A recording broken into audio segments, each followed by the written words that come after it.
کوفہ چونکہ حضرت حسین کے پاس پیغام آ رہے تھے کوفے سے، چونکہ کوفے کو حضرت علی نے دارالخلافہ بنا لیا تھا اور وہاں سمجھا جاتا تھا کہ حضرت علی کے ہمدرد اور حضرت شیعان علی جنہیں ہم کہیں ان کے ساتھی ہم خیال یہ لوگ ہیں کثرت کے ساتھ، اور وہاں سے اب خطوط کا تانتا شروع ہو گیا، آپ یہاں آئیے، ہم بےتاب ہیں، آپ کا استقبال کریں گے، آپ کے ہاتھ پر بیعت کریں گے، تاکہ یہ جو قیصر و کسریٰ کی سنت شروع ہو رہی ہے اس کو روکا جا سکے۔ وہ تانتا بنا ہوا ہے خطوط کا۔ تو حضرت حسین رضی اللہ تعالیٰ عنہ نے فیصلہ کر لیا کہ میں کوفے جاؤں گا۔ حضرت زبیر روکتے رہ گئے کہ نہیں، کوفیوں پر اعتماد نہ کیجیے، یہ زبانی کلامی ساتھ دیتے ہیں، جب ڈنڈا چلتا ہے تو پھر یہ ہٹ جاتے ہیں میدان سے۔ اور حضرت حسین رضی اللہ تعالیٰ عنہ بامروت انسان، شریف النفس انسان، کیسے ممکن تھا غیرت مند غیور انسان وہ کیسے ان کی بات کو رد کر دیتا؟ لہذا اچھا چلو چلتے ہیں کوفے کی طرف۔ آگے بڑھتے چلے گئے، کربلا میں پہنچ گئے، جو کچھ وہاں ہوا پھر آپ کو معلوم ہے۔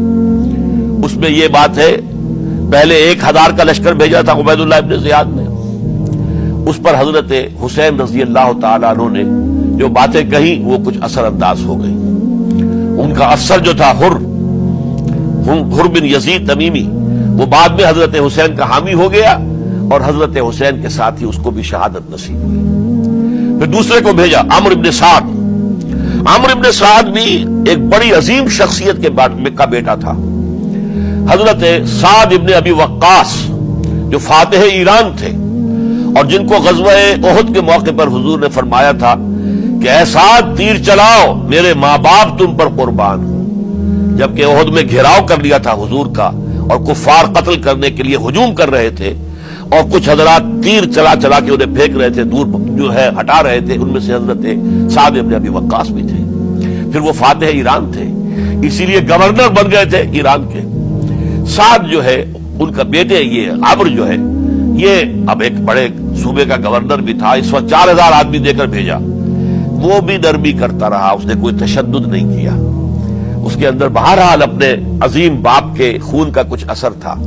لیکن یہ کہ پھر ابن زیاد کو اطلاع مل گئی کہ عمرو ابن سعد جو ہے وہ تو لے تو لال کر رہا ہے، حملہ نہیں کر رہا، قتل نہیں کر رہا، بلکہ یہ کہ وہ تو اس راستہ بھی دینے کے لیے تیار ہے کہ نہ مدینے کی طرف جائیے اور نہ آپ مکے کی طرف جائیے، نہ کوفے کی طرف جائیے، بلکہ آپ چاہے تو دمشق چلے جائیں، یزید سے اپنا معاملہ کر لیں۔ اس پر ابن زیاد نے پھر وہاں سے خط لکھا ہے، میں نے تمہیں اس کام کے لیے بھیجا تھا، میں نے تمہیں حکم دیا تھا حسین سے میری بیعت لو، یعنی میری بیعت کے ذریعے یزید کی بیعت لو اور اسے پکڑ کر لا کر میرے سامنے پیش کرو۔ لہذا پھر اس نے ایک بہت خونخوار شخص کو زیادہ فوج دے کر بھیجا ہے، اور وہ جو ہے اس نے آ کر جو ہے شمر نے پھر اس نے فیصلہ کن معاملہ کیا۔ حضرت حسین رضی اللہ تعالیٰ عنہ نے ان دنوں میں جو وہاں گزرے، جتنے بھی کوفی آئے ہوئے تھے نا، اکثر و بیشتر تو کوفے کے لوگ تھے، ان سے کہا کہ میں خود نہیں آیا، تم نے مجھے بلایا تھا، اے فلاں ابن فلاں کیا تم نے مجھے خط نہیں لکھا تھا کہ آؤ؟ اے فلاں ابن فلاں کیا تم نے مجھے پیغام نہیں بھیجا تھا کہ یہاں تشریف لائیے؟ اور دیکھو میرے پاس تمہارے خطوط موجود ہیں۔ وہ ایک تھیلا جس میں کہ خطوط ہے وہ ملا کے میدان میں رکھ دیا۔ یہ حضرت حسین رضی اللہ تعالیٰ عنہ کی شرافت اور اپنی صاف دلی، کوئی اس کے اندر عیاری نہیں تھی ان کے اندر، معاذ اللہ ثم معاذ اللہ، لیکن یہ کہ اس کا نتیجہ اچھا نہیں نکلا۔ نتیجہ کیا نکلا؟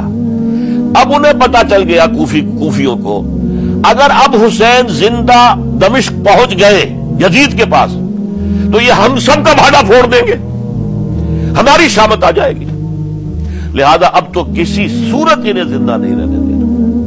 یہ ایک بڑا اہم واقعہ، نوٹ کر لیجیے اس کو، اس لیے کہ حضرت حسین نے ایک ایک کا نام لے کر اے فلاں ابن فلاں، اے فلاں ابن فلاں، اے فلاں ابن فلاں، کیا تم نے خط نہیں لکھا تھا؟ کیا تمہارا پیغام نہیں تھا؟ اب انہوں نے دیکھا کہ یہ بھانڈا اگر یزید کے ہاں جا کر پھوڑ دیا گیا تو پھر ہماری خیر نہیں ہوگی۔ یہی وجہ ہے حضرت حسین کو شہید کرنے کے بعد، یہ نوٹ کر لیجئے، 72 آدمی تھے کل، جس کو کہہ لیں لشکر حضرت حسین کا رضی اللہ تعالیٰ عنہ، ان میں سے 20 خاندان بنی ہاشم کے چشم و چراغ تھے. وہ بڑی بہادری سے لڑے, ایک نے لڑ کر جان دی ہے, بہت سو کو مارا ہے. یقاتلون فی سبیل اللہ فیقتلون ویقتلون, قتل کر بھی رہے تھے, قتل ہو بھی رہے تھے, ایک ایک کر کے قتل ہو رہے تھے, شہید ہو رہے تھے. 20 جو ہے خاندان بنی ہاشم میں سے شہید ہوئے. حضرت حسین رضی اللہ تعالیٰ عنہ کا ایک بہت ہی انفنٹ چھوٹا بچہ وہ بھی شہید ہوا ہے. باقی سب مرد, تمام مرد, سوائے ایک حضرت حسین کے بیٹے حضرت علی بن حسین زین العابدین کہلائے بعد میں. وہ بیمار تھے, وہ جنگ میں حصہ نہیں لے سکتے تھے, وہ بچ گئے صرف. اچھا, حضرت حسین شہید ہو گئے.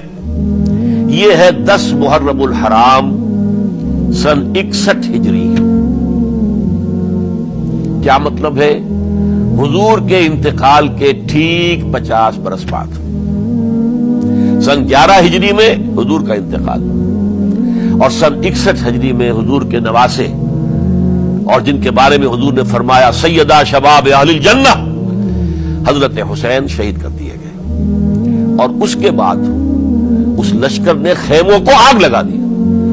یہاں نقطہ سمجھ لیجیے, آگ کیوں لگائی؟ انہیں معلوم تھا ہمارے خلاف ڈاکومنٹری پروف موجود ہے وہاں پر, وہ ہمارے خطوط کے تھیلے وہاں موجود ہیں.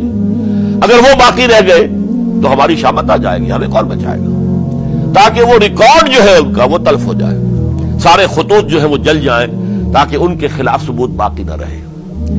یہ عظیم سانحہ کربلا ہے